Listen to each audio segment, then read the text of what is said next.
Hello and welcome to episode 39 of the Cosmic Force. On tonight's episode, we are talking Star Wars comics and Star Wars video games.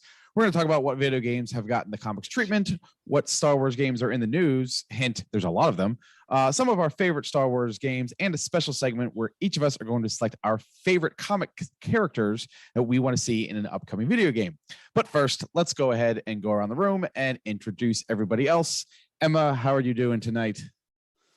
I'm doing very well. It's good to be here. It's interesting that we planned this topic for today, right? Not knowing that there was going to be a really large amount of I was going to say comics news, but no, video game news. It's really crazy. So it's almost like we wish it into existence. And then, of course, huge book of Boba Fett today. So yeah, feeling really good.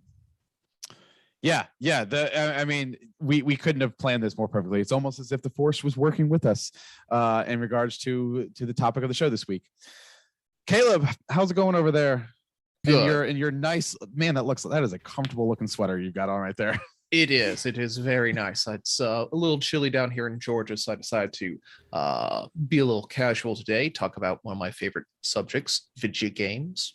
Going to have a good time, good discussion, and talk a little bit about comics, but we got a lot of news to get to, so let's keep this train running. We do. So we're going to check in with our last host, Jacob. How's it going over there? Is that a new Razor's Crest behind you? I don't recall seeing that It's always been like way back on my bookshelf. I've had it had for like a year or so now. So I just, for the topic of the day, I thought I'd bring it forward. Okay. And display it proudly. But yeah, I'm doing pretty well. I do think it's funny that Caleb, I just looked up the temperature in Georgia and it is 40 degrees. That is not cold, sir. It is cold to Caleb, us Southerners, okay? Caleb, would you like to know what my car said the temperature was outside this morning? Would you like to know? Was it in the teens? Yes, it was 14, not counting the wind chill. When I woke up this morning, my Google Assistant wake up sequence, it's like, good morning. It is the weather outside is 2 degrees and it feels like -3 degrees. So, but you see, where hold on, you Tyler, guys back live, me up here. Back me up. Where here. you guys live, you expect that. I'm Southerners, keeping weather today. For us Southerners, when it is cold, we're thinking, overnight lows in the 40s and highs in the upper 60s, 70s. This just reminds me, Tyler, of the conversation we had like a month or so ago about outdoor hockey games and me having to teach you the concept of layering. Yes, and that was very very informative. I don't know if I can do me. this. It's gonna be like 20 degrees outside in January. Yes. Yeah, no matter what, you never get used to like teens or below. You never do. It's impossible. You can't. All right. Well, if you are joining us for the first time, welcome. We don't talk about weather. We talk about Star Wars comics because we are a Star Wars comics podcast that broadcasts live right here on youtube.com/Utini every Wednesday night at 8 o'clock. If you can't join us live, that is okay. We are also available on all of your favorite podcast platforms. So go ahead and find us and subscribe to us wherever you are getting your other podcasts from. We're also part of the Utini podcast network of nearly a dozen shows and a Discord channel at utini.com/Discord with more than 1,000 members and dozens of channels to choose from. If you like what you see and you want to say thanks, then head over to our Patreon channel at patreon.com/Utini, where for as little as $5 a month, you can gain exclusive access to the entire Utini podcast network of shows, as well as exclusive merch and community involvement activities. So we do have some news that we're going to get to. It's not comics news as we teased, but it is actually video game news. And there was a lot this week. Jacob, why don't you go ahead and kick us off with this because you've got the article pulled up. I do have the article pulled up. So was it Tuesday? Yesterday. EA and Lucasfilm Games announced some new games coming our way in some indeterminate time. They don't have titles yet, so I would not be getting too excited yet. It's going to be a couple years out. But we're getting a few new games from EA and specifically Respawn, who are the creators behind, notably Jedi Fallen Order, but also Apex Legends and Titanfall. But they're going to be creating the next title in the Jedi franchise. So Jedi Fallen Order is the title is Star Wars Jedi Fallen Order. So it's the next installment of that. It's not they're not saying Fallen Order 2 now. They're saying the next game in the Jedi series. We're also going to get a new first-person shooter from Respawn Entertainment, and then we're also getting a strategy game from the new studio Bit Reactor, which is headed up by Peter Hirschman. Is that right? No, am I reading the right name? Oh boy. I can't see. I'm not gonna find it in this wall text right now. But a creator who was a former developer for XCOM and Civilization, so a big a big pedigree in the strategy game sphere. So those were all announced yesterday, and we've had, thanks to Emma, we've had the show topic on the books for over a month now, and it just, all happened to come together. Also, Lego Star Wars has a solid release date now for the first time in years. So I planned it this way. It's a magical You're moment. welcome. Clearly what that shows is all of these major game developers listen to our show, Yes. and they're Exactly. like, you know what? Thank you. If they, Thank exactly. you, Vince Zampella, for being a big fan of the Cosmic Force. Tyler willed into existence a comic book character showing up in the TV shows. Emma has willed into existence Star Wars video games. Caleb, call your shot. I don't know. Well, we have a few options down the line, so maybe we'll see Okay, what happens sure. with the at the bottom of the episode. I mean, if this isn't evidence that the Cosmic Force exists, I don't know what is. I mean, this is clearly something that is, yes, we that do is bigger exist. than all of us. We do exist on your favorite podcast platforms and youtube.com/utini. Like and subscribe. All right. Yes, There like we go. and subscribe everywhere. All right, let's go ahead and get into our weekly pull list. A little bit of a short week this week, but I guess it's preparing us for a larger week next week, right, Jacob? That is correct. Yeah, we got 2 titles this week. We have the Trail of Shadows issue number 4, Whatever It Takes, written by Daniel Jose Older with pencils from David Wachter. The cover is from David Lopez and colorist is Giada Marchisio, and the letterer is Joe Sabino. So great issue there. And then we have one more issue left for that series. Then we have the trade paperback for Ghost of Vader's Castle from IDW. It's written by Kevin Scott with art from Derek Charm, Chris Finoglio, Francesco Francavilla, Robert Hack, and Megan Levins. And the cover also from Francesco Francavilla. And the letterer is Sean Lee. I'm not sure, but this might be the last trade paperback from IDW. There might be one more, but we're definitely nearing the end of that, at least as far as things that have been solicited. But if you want to pick up copies for yourself, you can check the YouTube description as always. All right. We're going to go ahead and move on into what we're loving. We got a little bit of a condensed section this week. We've got one staff art of the week and one community art of the week. So, Jacob, I'm going to turn it right back over to you again because it looks like you chose the art of the week this week from amongst us. I did. So I'd read Dark Temple, which we'll talk about a little bit later, probably about a year ago. And I remember the art being pretty interesting, so I went up and found a cool panel from that. And it was funny because it wasn't this one that I looked at first, but the second I looked at it, I'm like, oh, that's whoever did this is definitely the artist on Bounty Hunters right now, because the art style is so incredibly similar. And yeah, it was Paolo Villanelli did the pencils for this, and same colorist as well, RF Priento. But yeah, I mean, love me some Second Sister, except for the boss fight. I hated me some that Second sucks. Sister. Yeah. But yeah, Second Sister boss fight was the end. yes, it was. Yeah. Oh yeah. Well, No, there's a few fights. Yeah, there's a few. The cutscenes always saved you there. Yes.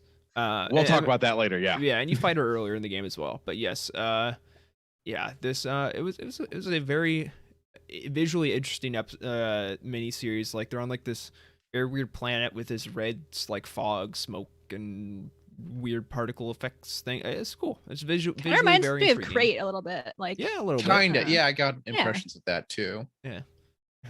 So yeah, that was mine. And then we and have then a we community have- one. Community one. The discard camp blew it out. We had some really good options here, but the winner was from Landon, aka Neptune. This one was from the Age of Republic special number 1. Pencils by Carlos Gomez and colors from Dono Sanchez Almeida. Really good sort of work here of showing what happened when the Clone Wars episode when Grievous came out and destroyed all the Night Sisters, and kind of Ventress's reflection and remembering the that terrible night. So really good sort of issue here. A lot of really bright colors and the wild, like sickly green of the Night Sisters force powers. Kind of showing that they're not exactly Sith, but they're definitely not healthy people. Like I always see that and think like some sort of necromancer from D&D. Yeah, this is really solid art. Great pick, Landon. This is I it's weird because I've read these like pretty recently, but I totally forgot this panel. I would have remembered this. This is amazing. I knew this panel looked familiar. I was like, I'm pretty sure I've used this for something. This was my art of the week from all the way back in episode 7 of the conference. Wow. Episode 7. Wow. I didn't even need to screen cap it. I already had it. But yeah, here we go. What a throwback. Nice. I mean, that's just how good it is. It deserves to be art of the This is week true. from one of us and from a community member. There we go. Exactly. So open up. So like community members, if you want to scum through our old episodes and find good art of the week, there's a gold mine out there. If it's like We a couple already months like ago- it. Yeah, if it's a couple months ago, I probably won't remember it. So just do whatever. Yeah, at this point, anything earlier than December, like you're probably safe just resubmitting it again. Well, before we move on, I do want to focus real quickly on what we're reading. And really, I want to focus on Caleb because as we talked about last week, you were getting caught up on all of the High Republic that you have not read yet. So I wanted to kind of check it back in with you, see where you've gotten on that and if you'd finished anything and what you moved on to. Yes, Soul kind of put it out there that you do need to read the rest of the series, the rest of, phase 1 before you read the last of the Marchion Row miniseries. So I'm kind of blazing through that right now. I'm maybe about a third halfway through the Republic Fair one. We Rising talked about Storm. Rising Storm, yes. Rising Storm. I'm doing the audiobooks. I don't actually, it's not like every time I pick it up, I read the title, but yes, Rising Storm, a lot of fun, a lot of set up. Definitely like, I know that the fair is going to be attacked, but even not knowing that, like Spoilers. it's pretty obvious that something bad's Is going it to a spoiler happen. though? It's not a spoiler. It's like, like when you play a video game, which we'll talk about more, and you start off in the idyllic little village, like, oh boy, I sure hope nothing ever happens to my foster parents who found Exactly. me under mysterious circumstances. The rumors of that huge war out there are never going to come here where boring things happen. Yeah. And we've also, when you get caught up, don't forget, you also have to read the middle grade novel Mission to Disaster because Jacob had mentioned that you needed to make sure you read that one. I will get to that eventually. I'll probably, after this one, I should be able to be good to jump to Fallen Star, right? Yes. Like Okay. Out of Yes. the Shadows is the YA book between it, but you don't really need to read it if you don't want to. I'll probably go back for it, but I'm on Blaze mode right now. Yeah, it's like, I mean, Warp speed. I would Warp factor 9. If you're not Caleb and listening to this, I would recommend it because I think I would lot of those agree. characters are developed in that book are very important for Fallen Star. But if you're just trying to get the basics adult novel all the way through, you'll be fine. I mean, basically, there's a general pattern of like the authors bringing in their main characters Yes. into their book. Right. So Claudia's characters are, for the most part, going to feature in Fallen Star, although they're all pretty much everywhere for the most part too. So And while the plot of Out of the Shadows does not directly tie into Fallen Star, it is the end of that book does have very significant outcomes for the for the greater galaxy as a whole. So I remember being sleep on it. surprised. Yes, I was Yep. very surprised too, in a positive way, to have such a important event happen in a YA novel. Agreed. So yes, don't sleep on those unless you're Caleb and you're trying to read through all of them at warp speed in order to get past or read them before next month's Eye of the Storm. So, all right, let's go ahead and take a short break. And then when we come back, we are going to be talking about some Star Wars video games and how they connect to some comics. So we'll be right back.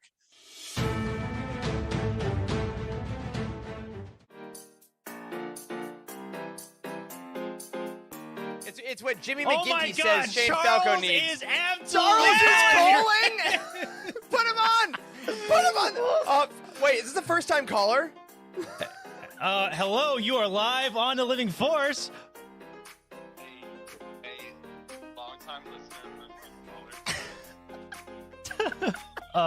Yes. What's your question? my question is for Wes. Why does he think that he can do my job? Corey put me up to it. Oh my god. Because Corey made you do it? That's your answer? Corey Oh, put me man, up this to was... it. I'm enjoying the show. I won't interrupt anymore. Have fun.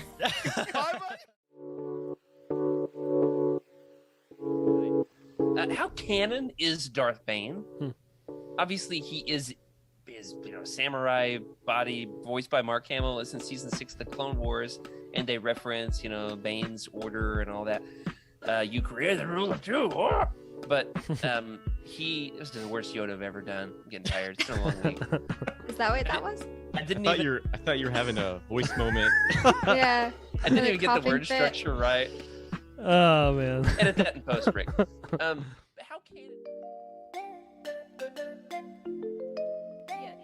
You put this image of in my head of Piet just whipping out an Uno reverse card and slapping it down. Bam. Take that. Yeah, I don't. That Vader does not play Uno though, so I don't think that would be a wise long-term No, discussion. He doesn't have the patience for it. He just force chokes everybody. Exactly.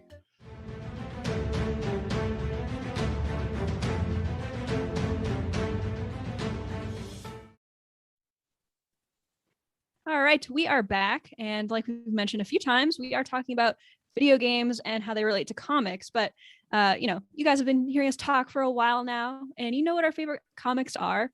But we haven't really talked about video games before, and there's a lot of them out there. There's about to be more. So I figured, let's all go around the room and talk about what some of our favorite Star Wars video games are. I will start with Jacob. Let's hear what some of your favorites are. Oh boy, put me on the spot. Oh yeah. Yeah. I mean, I think I'm gonna go with at least for starters, the classic PlayStation 2 Battlefront 2, the OG Battlefront 2. Nice. Is Good selection. Amazing. That was it was a great game because this is kind of before online gaming, at least for consoles, was super ubiquitous. But it was a great shooter game that you could play by yourself and still have a good time. If I boot up Modern Warfare 2 and it's oh, I'm playing by myself, well, that sucks. There's nothing you can do. But it gets boring quick. Yeah, but Battlefront 2, it's I'll play against bots all day and have the time of my life. So that one's up there. Oh, absolutely. And then of course KOTOR.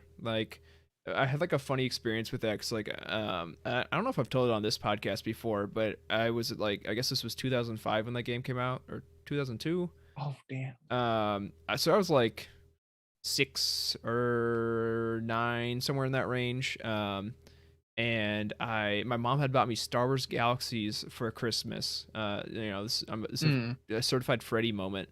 Because she's oh, he likes computers and he likes Star Wars and he likes games. So here, this is a Star Wars game. And then she found out that it's a monthly subscription based game. And then she's oh, absolutely not. So she returned it and got KOTOR, which is a fantastic game in its own right. But I was a child, so I could not figure out how to get off Terrace. So, I mean, Corey as an adult, I can't figure it out. I was gonna say Corey as an adult, I don't think could figure out how to get off Terrace. Out, but yeah, I would die all the time, and then I got to the Rancor and I understood the puzzle, and I swear I did it right, but I still would die, and I was oh well, I give up. So those are some of my favorite Star Wars games. That's funny. Caleb, how about you? How long do we got? Legitimately, I have a couple of things I want to bring up. If I could pick one, I could pick several games, but the era of the PlayStation 2 era, so many great Star Wars games came out. Mainly because I was a kid and a young teenager when this came out, and that's my first console. So of course I was really attached to it. I distinctly remember when we got our PlayStation 2, the first game we played was Jedi Starfighter. Not the first Jedi Starfighter, but the one where you could actually use force power. So that's the one I believe with the N1 on the cover of the game, I believe, right? No, that was the first one, and then there's that's Star Wars Starfighter. Red Jedi Starfighter, right? And then there's Jedi Starfighter, which is a sequel. Because back in that time frame, Star Wars was really confusing about names. So that was a lot of fun. Let's be real. They still are. I will more on that later. Though if I were to say one that I would run back and happily play through again, it would be not KOTOR 1, but KOTOR 2. And there's a bit of a story here. I got KOTOR 1 for my Macintosh, actually, because we were a Mac family, and played through that and really had a good time. But they didn't release the sequel for anything except Xbox for a while. So I had to was bumming around, and a friend was like, "Hey, I have a Xbox. I can loan that to you." So I happily took his Xbox, got with the old. This was several years after it came out, maybe like 2012, 2013, late college, I think it was, back when they still had that big chunky S controller, like I had to handle like a grizzly bear, and I played through like that. They did not have that controller in 2012. But no, that's what I talked about. That was his old Xbox, Okay. like the old school Xbox, like the big 360 came out like 2007. I don't know exactly. So I was playing it so much later than its lifespan, but I instantly fell in love with the game, even though it was less polished, and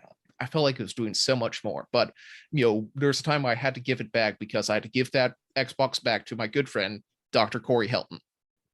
No way. Yes way. He there. gave me his Xbox so I could play KOTOR 2 back years and years ago. So put that one in the bank. Story. That is a cool I story. didn't expect that ending. Tyler, I don't know if we can top that, but No, I can't. I can't top that. Other than I'm going to go back in the Wayback Machine a little bit because in addition to KOTOR and of course Rogue Squadron on the GameCube, those were great games when I was growing up. But a hidden gem that I absolutely loved playing as a kid was actually a Lucas Arts computer game. I wish Jared was in the chat because this is right up his alley. It's a classic game. It was called Star Wars Rebel Assault 2. And it was a full motion video game that actually used live action actors and footages, but it was like an on rails cover shooter. It was an awful game.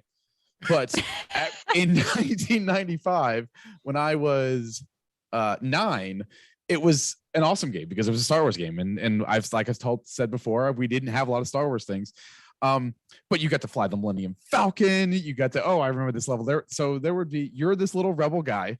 I don't know I think you're just a random guy, but stormtroopers would come up to the door and you pop up from the cover and you just shoot them and go back down. And then you'd run over to another area. But the part that I remember the most was you were flying the Millennium Falcon through a cave and just using your mouse, you had to go up, down, left, right. And I would get to the same part of the cave every single time and die. And my brothers and I would spend hours on this single level. I hated it. It was awful. You should not be able to play a game like that back in 1995 with a mouse and those very awful controls, but it has stuck in my head. So I had to make sure that we mentioned that as a definite deep cut to show how old I am. Emma, I'm just curious. Do you know what an FMV game even is? Nah. So full motion video games were like a brief phase, I think, in the 90s mainly, where this was like before like animation, like computer animation quality had gotten very good. So instead of like trying to deal with that, they would just like take like real life videos of people and then like stitch those together to be the graphics of a game. After they compressed it to like because it was smaller than actually building all the assets, and they couldn't fit on I think the 16 gig cartridges. And yeah, you like kilobyte? No, I'm sorry. No, I think it was smaller than that. I think it was like at least a 32-bit.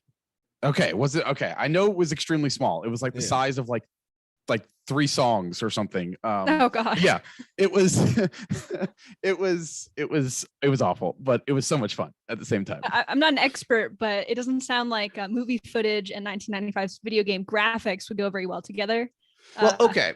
There's a couple big ones, like Wing Commander was a popular one. I'm only mentioning this because they got Mark Hamill to do a couple of things. Also, the CDI Zelda games were FMV, right? Yep. Mm-hmm. Those are some classic ones. Wow. Okay. So this is interesting This is to learn some, about. yeah, So, some old school stuff. I mean, as Oh, you guys yeah. can tell, like my video games that I'm going to mention are going to be much more recent, just because of my age. But and I also didn't get into video games like until I don't know, like late teens. I feel like it wasn't really normal. Like I feel like it was normal for like parents to get like their teenage boys like a console or something, but not really their girls. So like I didn't get into it until I had like my own money and stuff. Although my sister and I did have a Nintendo Wii, and we played the first ever video game I played was Lego Star Wars: The Complete Saga. And man, that will always have a special place in my heart. I think I replay it once like every year. I love it so much. And then I got really excited when Lego Star Wars: The Force Awakens came out, and I think that was in 2015. Oh my god, the graphics were so much better, and the characters actually had like voice lines from the movies. It was really cool, and the mechanics were so much better. And then I got like an Xbox One that I could actually like play multiplayer games on, and got absolutely obsessed with Battlefront 2015. It was like later in its lifespan. So obviously I got onto Battlefront 2017 right when it came out. And I think I'm pretty notorious for that. Like on Utini, I would play it on game nights like a lot. I played the heck out of that game, like over 500 hours or something like that. Still love it. It's still really good. And Jedi Fallen Order is another shout out I have. Like all the recent games have been really solid. Like Starfighter, what was that? Squadrons. Squadrons is pretty good. Yeah.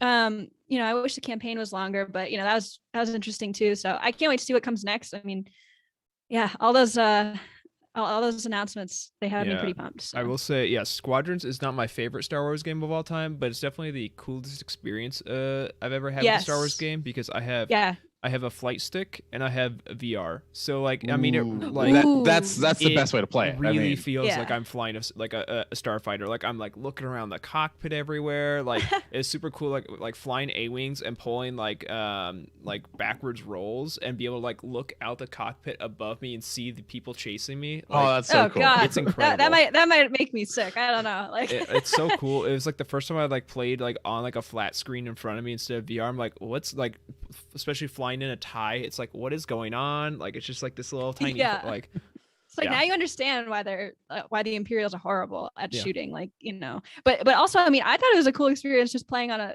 like an actual TV. I can't even imagine what that was like on VR. Oh my goodness.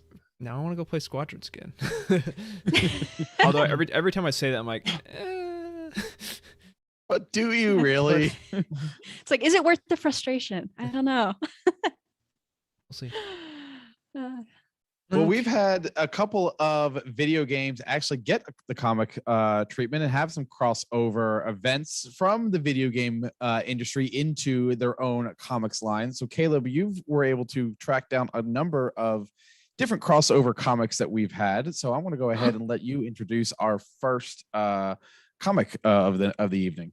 Absolutely. It's kind of a popular trend if you're going to have a big AAA comic or video game to have a tie-in prequel comic. A lot of series do this. I think there's a God of War one, Assassin's Creed, etc. But this one is for as Jacob alluded to earlier, the confusingly named Star Wars Jedi Fallen Order Dark Temple. Written by Matthew Rosenberg and art by Paolo Valentini. It follows Villanelli. Sorry, I apologize. Paolo Villanelli. There you go. Valentine's is on my mind, so it's coming up in a couple months, a couple weeks. Number one husband, Caleb, thinking ahead. There we go. There we go. There you go. All right, this follows the Jedi Padawan Seri Junda. Sheer Junda. I haven't played that game in so long. It doesn't feel like that. But in her Master Cordova, as they explore the politics between those defending and those wishing to explore the titular Dark Temple. The art is fantastic.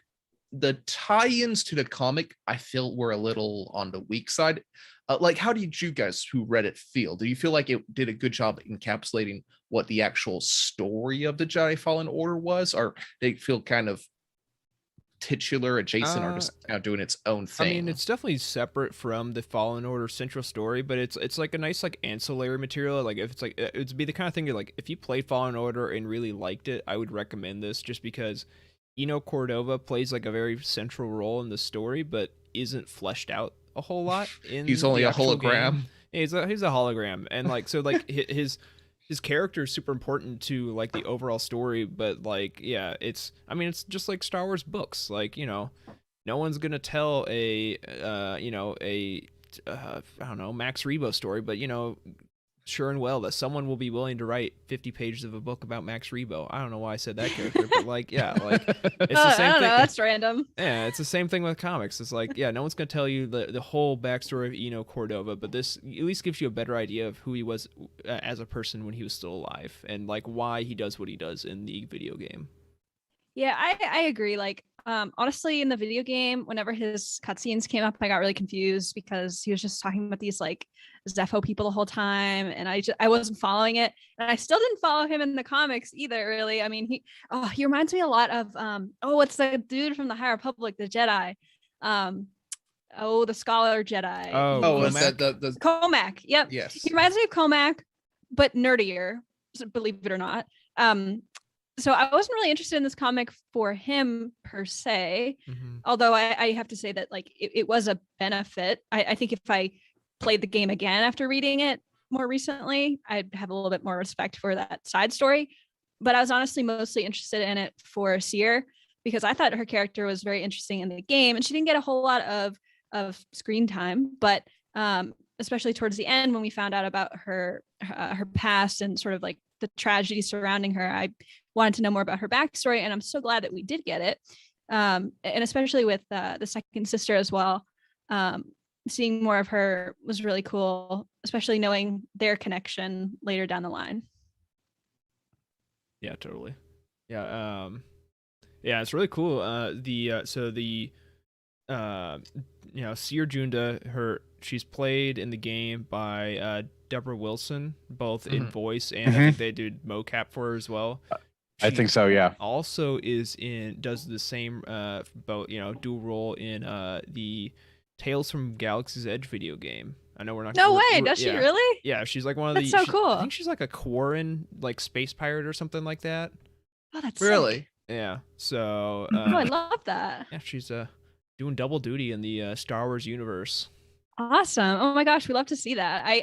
That's great. I mean, I watched a playthrough of that game. I didn't even notice it was her voice or anything like that. So that's cool. I mean, the only thing that would have made this comic better, just swinging back around, would be what's that guy's name? Like Grease or Grease. Grease. Yeah, if we got to see like I want to see like the origin story of his love for salt. Yeah. That's what I wanted. Or maybe how Cal Kestis learned to play the guitar. In all seriousness, though, like it sounds like I'm making fun of the game. I'm not. I really love this game. It's just there's some like high level humor in it. So yes, there was some like I am getting flashbacks to that awkward scene where that he's like, wait, is he actually okay? He's not stopping. That's nice. No. He's coping Maybe by we'll get shaking the salt shaker. You've got a chance to get that origin story in the upcoming game. So here's hoping that it's not if it's not in the main game, maybe it's in the additional DLC that comes out afterwards. Yeah, joke's on you. This isn't a Cal Kestis story. This is a Grease prequel story. And no one got angry. No. Speaking of prequels and going back in time a little bit, the next comic that we want to talk about, just so you know, I think I mentioned Fallen Order was the only canon comic that I've gone so far, but when this one came out, it was considered the canon. This is the Force Unleashed comic, written by Hayden Blackman, who was the project lead, director, and writer for the game, with art by Brian Ching, Bong Dazo, and Wayne Nichols. So a lot of artists here. So it follows the story almost beat by beat, the story of the Force Unleashed. So if you've played that or even slightly remembered it, there's not a whole lot new in this story, in this telling. It's pretty much the exact same story, maybe with a few bits chopped off. This this whole game, the it's a very interesting game because it had a game, it had a comic that followed the game, it had a novel that followed the game. So I don't know if I've seen any sort of entity that has crossed into so many different mediums but had no changes to it. Like that's the thing. I mean, normally there's expanded editions of novels, or the comic kind of lets you get into, you know, some characters' heads are a little bit differently, but it's that the game is the comic is the book, and it's just, it was a really interesting decision, I guess, to really do that. Well, I don't know if it was a interesting decision. I think it was a, yeah, let's put out as much content as we can decision. I use interesting as a word to stay positive when I don't have anything else to say. I think the closest we got probably is like Shadow of the Empire, because I mean it's like you got the game, the comic, the book, and they're all at least like different parts or slightly different overlapping parts of the same exact story. Yeah, different perspectives. This one was interesting for me. I read this for this episode, and I've had a very weird relationship with this video game. Like I had a Nintendo DS when I was a kid as well, and I tried to play it on the DS. It was like I couldn't figure it out. It was impossible. It was really hard. So I never really, I played probably like, you know, through about 20 minutes of the story. I kind of had like the basics down of it. So I found this really interesting because I didn't really know the story, and the graphic novel kind of gave that to me, which I think is another reason why these comics and even sometimes novels, if a game gets it, are so important, because not everybody has access to play video games, and some people don't have like the skills to get through the story like I did at the time. So, you know, I think that, you know, while it is a one-to-one or a pretty much one-to-one adaptation to my knowledge, I think that can still be important, even though it's not super interesting to the people that have already played the game. It definitely still has its place. It had a couple flaws in my opinion, chief of which, when he was pulling the Star Destroyer out of the sky, it didn't take 12 pages, it only took one. I thought you were about to say that part of the story was an issue. I'm like, nah, that's super cool. It's super cool, but he did it in one page. I distinctly remember the video game right there. I distinctly remember when I played it. It took that always took like 40 minutes, because it was such a complicated, and the game was very needing some very precise sort of movement. So yeah. I remember that being a problem. On a more serious note, I do feel like it had a real issue because they were 3 artists and they changed every single issue. And you could tell the artists changed every single issue. So that's true. Like you would be reading a page and the next, part of the story, and the next page, like everyone is like, why are these all off model? Oh wait, they're all off model for the next 12 page. Okay, they changed the artists, and that was very jarring, and definitely had, I think took away from my enjoyment of the comic by a good chunk. Another interesting element of this, because if I remember, these games I played a while ago, but I believe both Force Unleashed and Force Unleashed 2 allowed a light and dark side ending. Correct. So interesting. I mean, it's obviously, you can't really do that these days, because you run into the Mass Effect 3 issues of what is officially canon. But that was also something that was an interesting decision, because in a video game you can play it 2 different ways, but if you have a book, these aren't choose your own adventure books. These aren't choose your own adventure comics. So clearly there was a specific way that, as I say it now, is a canonical ending, and the other ending is just an alternate ending. But that's also something that would shy away from this sort of strategy being used today, because Twitter would never let that live it down. I mean, it's not a new thing to Star Wars. Like, I mean, we had in KOTOR too. Oh, that actually made a lot of people mad. But everything makes people mad though, so it doesn't really count. This is so true. Yeah, like I mean, like the KOTOR games, like you had, like you can be a man, you can be a woman, you can be light side, you can be dark side, you can take different choices with how you pursue the story, and you can develop relationships with different characters. But when they wrote the book, the Revan book, they're like, well, here we go. Revan is a dude. he like, you know, married Bastila or whatever, and everyone's like, whoa, that's not, and was light and ended up light side and defeated Malik or whatever. I'm like, everyone got mad about it. So, and then also they had the you know, then it went further with the Old Republic MMO, which also necessitated one set storyline, but then also from it you could play multiple characters with multiple different branching paths. So yeah, I don't know, whatever. Well, here's the thing. I'm This just gonna is enjoy why. it, whatever. Right. This is why in Jedi Fallen Order you could only change Cal's ponchos. This is the reason, people. We get too mad about things, and now we have like 30 different poncho colors. And lights Yeah, I was and like, lightsaber but colors. And what does his lightsabers, canon and lightsaber look like, Emma? I need to know. I will riot if I don't know the true lightsaber. Like, how else can I buy it online?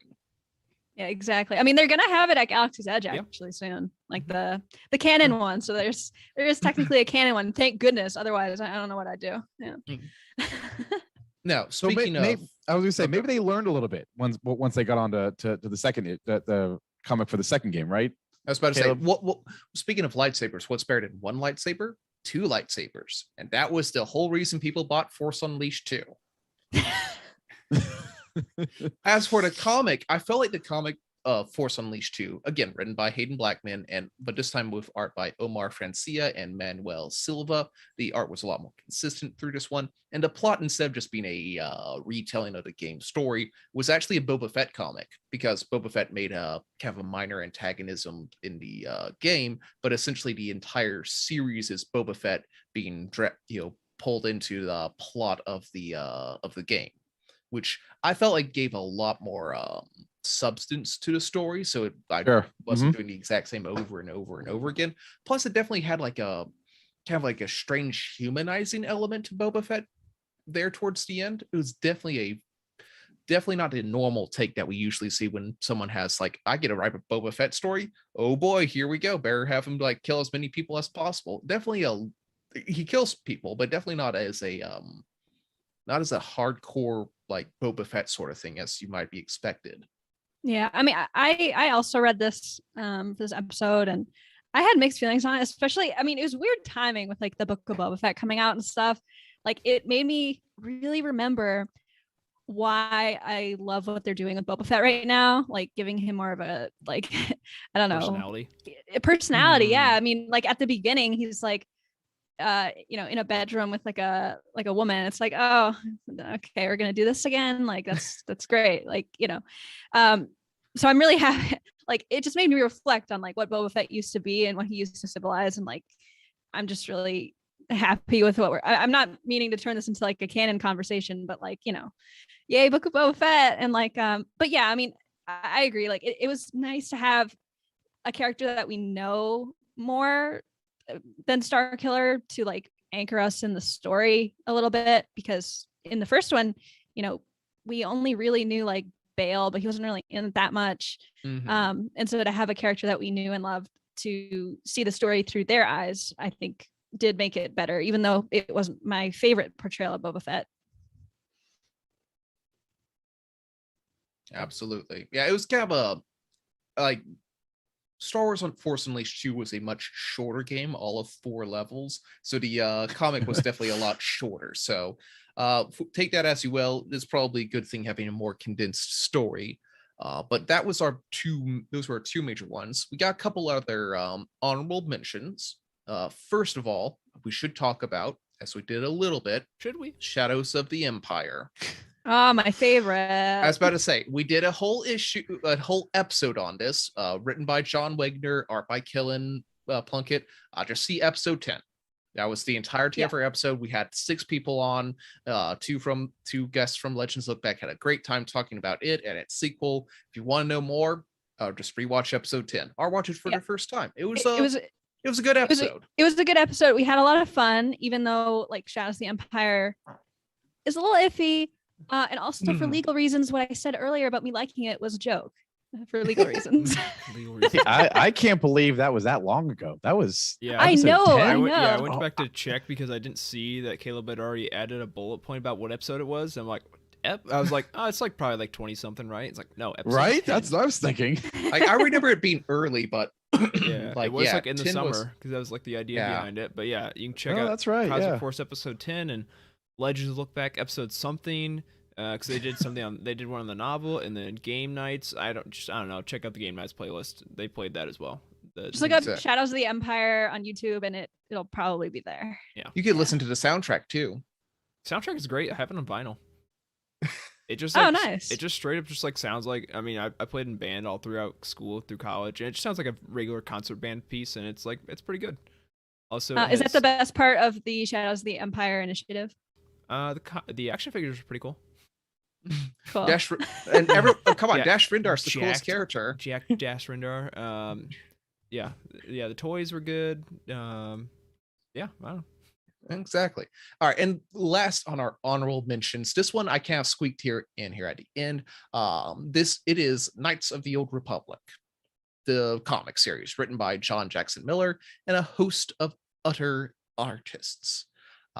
Yes, Jacob is modeling the omnibus, which he has gotten signed by JJM Never- himself, right? This is like the third time you've shown I it on the was show, gonna say, So many dude. times. Always looking for a way to flex on the Like- about this. Legit has almost, it's not a direct tie-in to the games because it is actually a prequel to the games. It takes place like 5-10 years before It's a the actual prequel, game. and it like doesn't even follow a character that shows up in any of the video game. It's set in the era. Exactly, but it has the exact same name and the exact same title, and it's actually really, really good. So maybe one of these days we'll do a big, like, more deep dive specifically into it. But if you haven't, pick up the omnibus. It's a fantastic story. Yeah, so those are the video game comic tie-ins, but we do have one more topic tonight, and that is something that we alluded to at the top, but we didn't spend too much time talking about in the news section, and that is there is a brand new Lego Star Wars game coming out called Lego Star Wars: The Skywalker Saga. If for those of you who thought this game might have been out already, it could have been. It should have been. It was originally announced as a launch title for the PS5 and the Xbox Series, whatever the current one is. But it's been delayed. We finally got a gameplay trailer earlier this week and a release date of April 5th, 2022. But one of I think the biggest piece of news that came out of that is, like all the previous Star Wars games, there are plenty of characters to choose from. But this game has, did it say 300 or over 300? 300, I'm pretty sure. Over 300 playable characters in this game, which is, I mean, I get that this game technically is the Skywalker Saga, so I would assume that just means it's the nine movies, and it does not include Rogue One, and it does not include Solo I don't characters. know. Yeah. I'm sure it would. Yeah, no, you won't play at the least levels, plot wise, but yeah, right. So we thought it would be fun to go around, and we all of the hosts selected 3 comic book characters that we would like to see as a minifig in this game, and be as a playable character. And Jacob, who has done us another huge favor, has actually gone and found images of all the characters that we're about to mention, to see what exactly they might look like in this game. So I'm gonna go ahead. It looks like Jacob. Yeah, I was like I said, before we even hop into this, like, you know, we're having fun with this and, you know, making a fun segment, but like, these aren't out of the realm of possibilities, because one of the crazy things that one of the developers there was an interview recently, and they said they're bringing in Mr. Bones from the Aftermath trilogy. Yeah, that's crazy. Right, yeah. That's insane. Yeah, they're like, yeah, we're like, you know, there's so many characters. We have over 300 characters. Like, there's all the movies and the books and the comic books and all that stuff that we can pull from. So we're putting Mr. Bones in it, which is just, you know, wild. Yeah, and I mean, I cannot overstate this, you guys. You can play as Babu Frick. You can play as Babu Frick. What are you supposed to do as Babu Frick? Seriously, are you just supposed to hit things with his little wrench? What are you supposed to do? I mean, that's insane. When I saw that, I screamed. Yeah, like we were looking at the gameplay trailer, and I just paused it and like found named all the characters I could. And it's like, oh, we got Captain Tarples and Captain Typho and Captain Panaka and Captain Phasma and it's like all like it's alphabetical, and it's like almost any character you can think of that's appeared on screen ever is in that list. It's insane. It's amazing. I cannot wait for this game, you guys. I mean, like If- I if- mentioned if it is earlier a- in the show, this is like my type of game. This is like, Yeah. you know, the one I'm Oh, super yeah. nostalgic for. So to get like one with better graphics, way more characters in all the movies. Oh my goodness. It's going to be, it's the only thing I'm going to be doing for like a few weeks straight. If there was ever an action figure, a Kenner action figure, or Hasbro action figure that got a name, chances are he or she is probably in this game. I mean, that's Yeah. how deep this roster is. It is just ridiculous. So For sure. I'm gonna go ahead and start off with my first selection, which obviously is my new favorite Star Wars character, since I have willed him into existence in Book of Boba Fett, and that's of course Black Chrysanthemum. I mean, come on, you know, the more Wookiees we can have in this game, and the pulling off of the limbs joke in a Lego game is just going to be amazing. Yes. And so to be able to see him pull off a Trandoshan or a droid leg or something, I can't wait. I mean, that's just going to be so much fun. So Yeah, and I have this to go with my fan made favorite minifigure character. is so good too. Like it looks official. So It good. really- Yeah. yeah. Yeah, we All got- right. I would say Emma is next in the notes, but I know it's Jacob, just you've down got in some order, pictures. so we're just going top to bottom. Yeah. Oh, okay. So I picked 3 characters. My second character is Shara Bey. Mainly because she is a character that we really haven't seen outside of the comics. But she's a very important character, at least in the books that I had, the canon books that I have read. So I know that she is a very important character in the comics, and I would love to see her really shine as her own minifig. And I mean, can it just look like this one right here? Because this one looks awesome. It's perfect. It's Yeah, so I was about good. to say, you stick it in a can, it's done. I'm about to sound really nerdy, but I'm pretty sure I know where that torso's from, and that's sad. I know. Yeah. Is it one of the A-wings? sequel trilogy pilots? Yeah, I think it's Is the it the Resistance Duros? A-wing. I think so. it Yeah, that like one, or it's the Lulo or 2017 A-wing. The one that had Episode 6 Lando in it. That could have been the one as well. Yeah, that feels extremely nerdy of me. I'm so sorry. It's like I know the exact set number from where this came from. Yeah. Can you imagine? Oh my goodness. Someone's got to do it. All right. And then my last character is a favorite of a certain author, and that is of course Jackson. Ooh.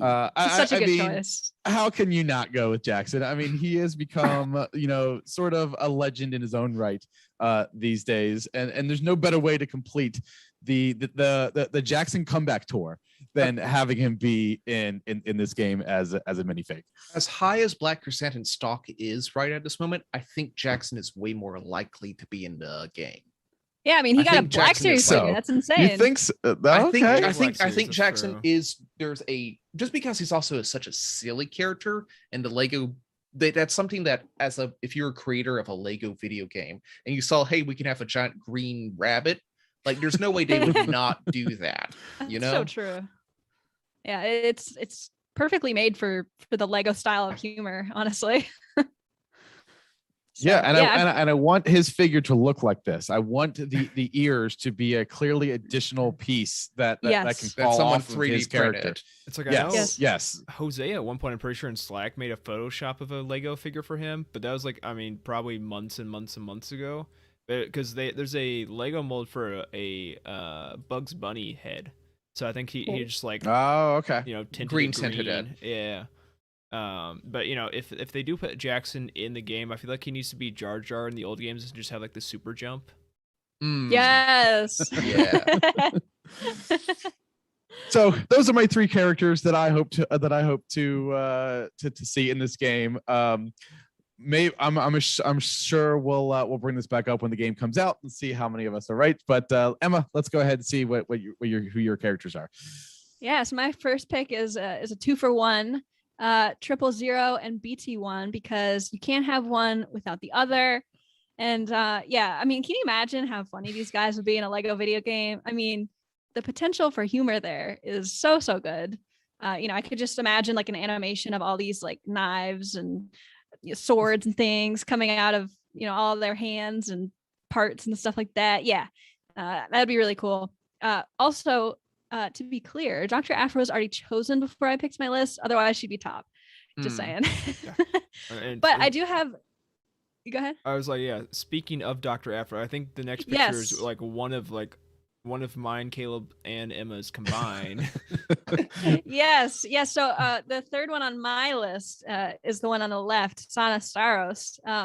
I think that she would be really cool in a video game. Like her interactions with Han, I think could be really funny. Like maybe if she like ran into Han and Leia or something, that'd be really cool. But like basically any character from the Dr. Afro series, I'd love to see in video game or Lego form or any sort of like toy form. I think that they're just such great, funny, fun characters. And yeah, Sana was a very easy choice for me.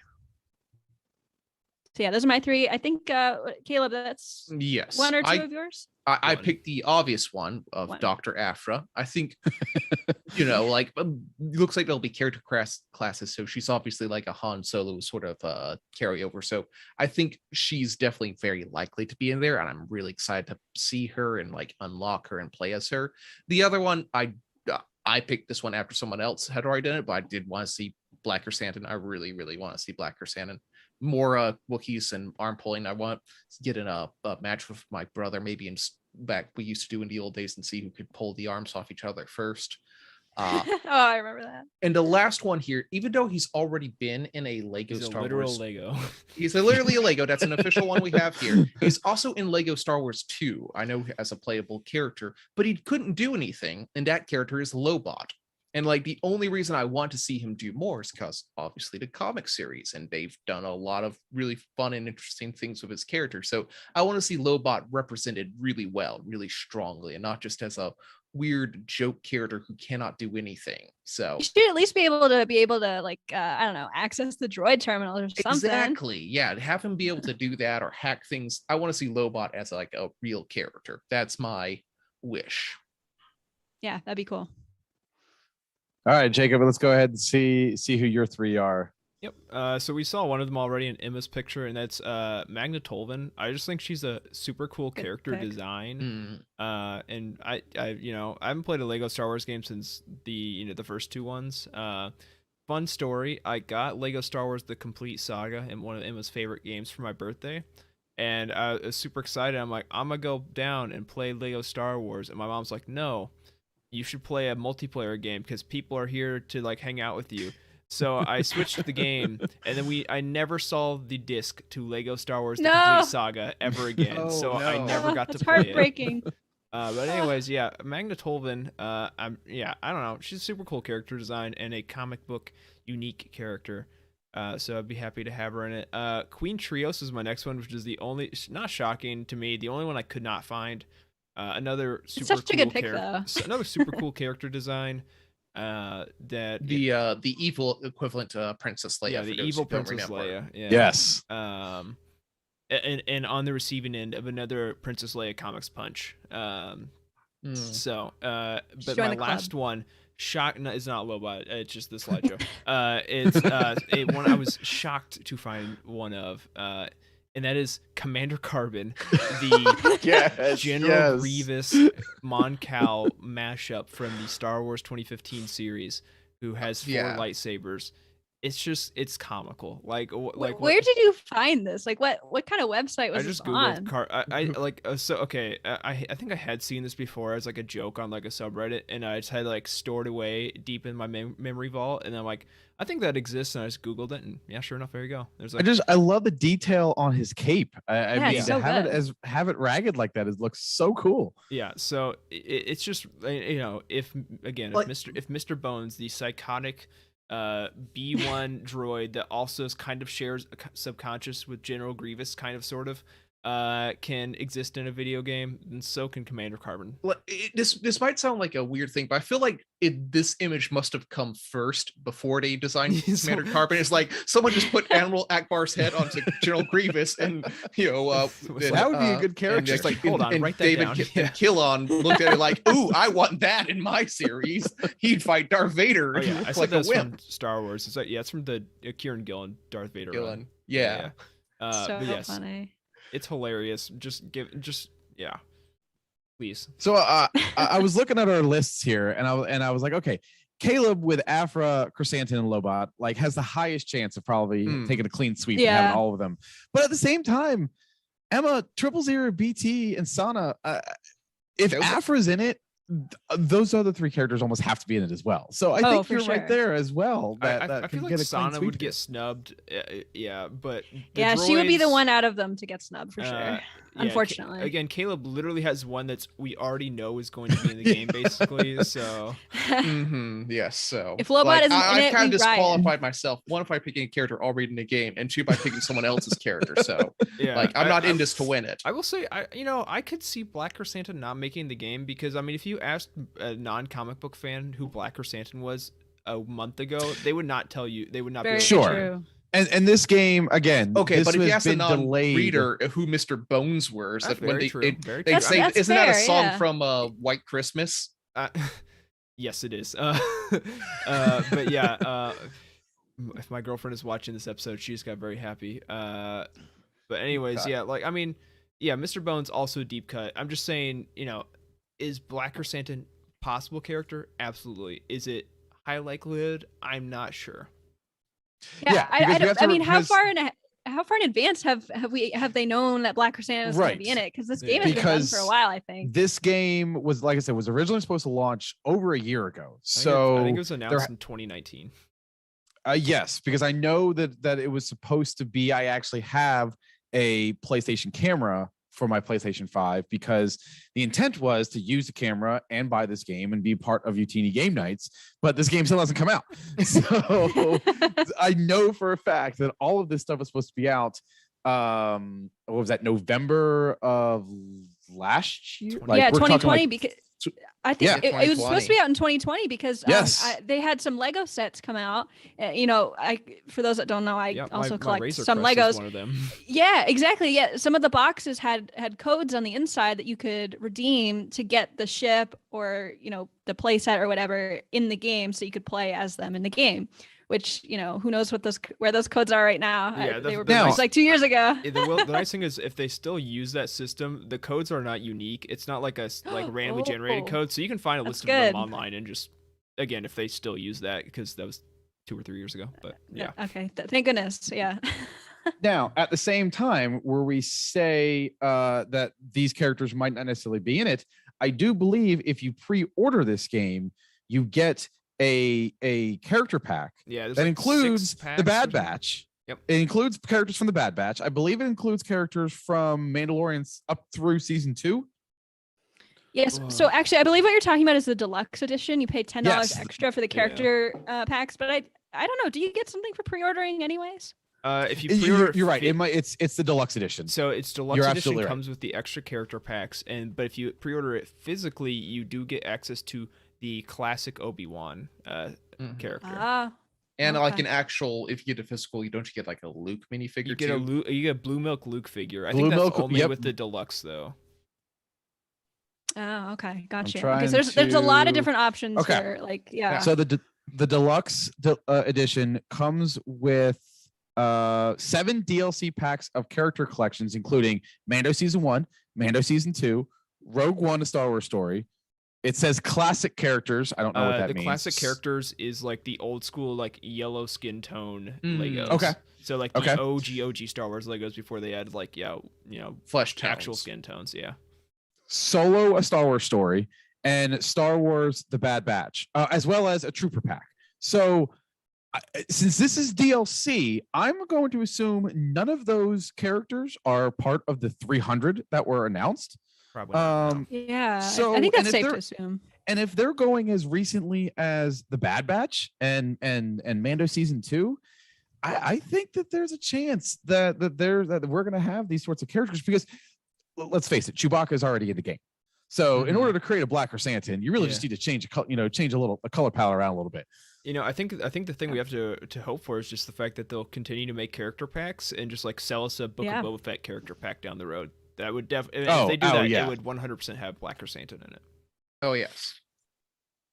Well, I would love to hear either on Twitter or in our Cosmic Force Discord. I would love to hear what the audience has for some potential characters. So make sure you put those in there so that we can and if we get some good ones, we'll mention them on the show next week. Yeah, because, I'm sure we missed some big ones here. I'm sure of it. Yeah.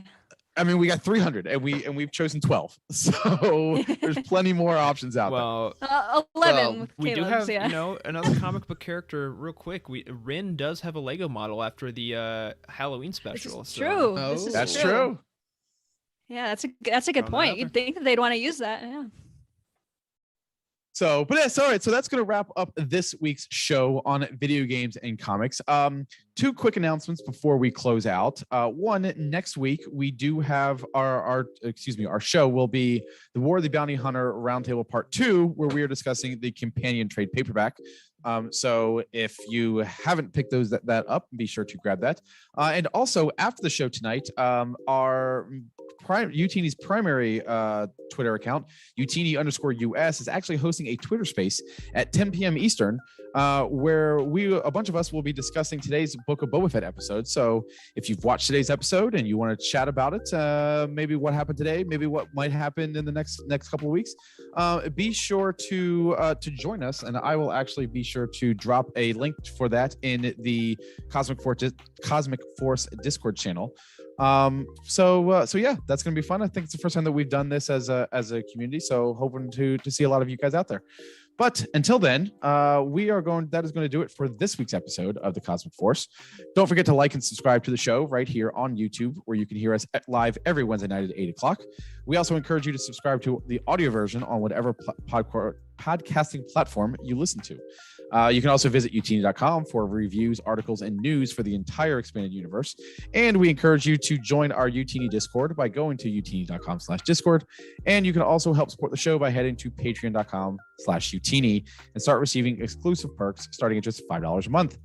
A special thank you to JG Kars, OK Endar, Patrick Ortiz, Carl Sander, and Earl Q on our Jedi High Council, as well as Matt Billington, Kyle Hickman, Elizabeth Cloutier, Freddie C., and Sally and Chris Eilerson on our Alliance High Command.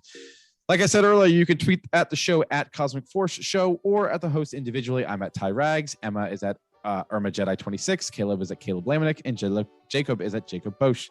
Thank you again to my hosts. Thank you to everybody who joined us live in the chat. And a special thank you to our listeners and viewers for joining us wherever and whenever you are. We truly appreciate all of you. Until next week, may the Force be with you.